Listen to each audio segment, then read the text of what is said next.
রমাদান যেমনি ভাবে আমাদেরকে আশাবাদী করে তোলে সম্মানিত দিনী ভাই এবং বোনেরা, এট দ্য সেম টাইম রমাদান কিন্তু আমাদের জন্য অনেক সতর্কতামূলক বাণী উপস্থাপন করে। মানে এটা যেমনি the month of hope, at the same time it is the month of warning. দুইটাই আছে আর কি, চেক এন্ড ব্যালেন্স। এটা যেমনি হোপ জায়গায়, আবার ওয়ার্নিংও আছে। সহিহ বুখারীর বর্ণনা, রাসূল সাল্লাল্লাহু আলাইহি ওয়াসাল্লাম বলেন, মান লাম ইয়াদা কাওলা যুরি ওয়াল আমালা বিহি ফালাইসা লিল্লাহি হাজাতুন আন ইয়াদা তাআমাহু ওয়া শারাবাহু। রোজা রেখে যে ব্যক্তি মিথ্যা কথা, মিথ্যা কাজ, মানে পাপ কাজ, অন্যায় কাজ ছাড়তে পারলো না, তার না খেয়ে থাকা, না পান করে থাকাতে আল্লাহর কিছু যায় আসে না।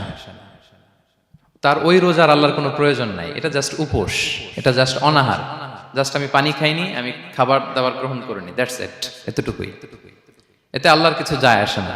এটার কোনো সিগনিফিকেন্স আল্লাহ তাআলার কাছে নাই যে রোজাও রাখলো আবার মিথ্যাও বলে, রোজাও রাখলো আবার গীবত করতেছে, রোজাও রাখে অন্যের জন্য অকল্যাণ কামনা করে, রোজাও রাখে খারাপ কাজ করতেছে, নিষিদ্ধ কাজগুলো করতেছে। তাহলে এই রোজা রাখা না রাখার সমান, এই রোজায় কোনো ফায়দা নাই। একটা ওয়ার্নিং পাওয়া গেছে না এখানে, যে ওয়ার্নিং, রোজা রেখে সাবধান, কোনো পাপ কাজের সাথে জড়ানো